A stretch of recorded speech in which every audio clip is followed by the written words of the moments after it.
Did you know there's a story about the Ice Shack murders? They say the cold doesn't just kill, it preserves secrets. In the remote reaches of northern Quebec, where the snow never melts and the wind howls like a warning, there stood an old trapper's shack. Locals called it La Cabane du Silence, the Shack of Silence. No one used it anymore, not since the murders. It began in the winter of 1998. 4 friends, 2 couples, decided to spend a weekend ice fishing.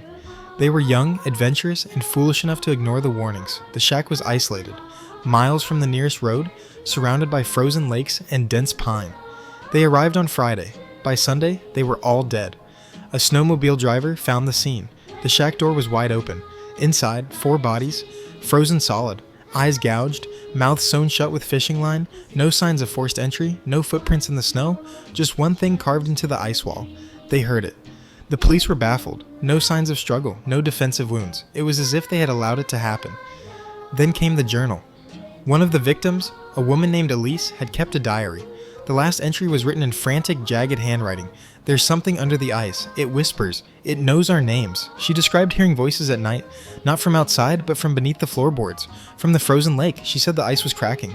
But there was no sound. Just pressure, just presence. She wrote, "It wants silence. It hates laughter. It hates warmth." The final entry was a single line. "We should not have spoken its name." But she never wrote what the name was. Locals say the shack was built over an old burial site. Inuit legends speak of a spirit trapped beneath the ice, one that feeds on sound, on memory, on breath.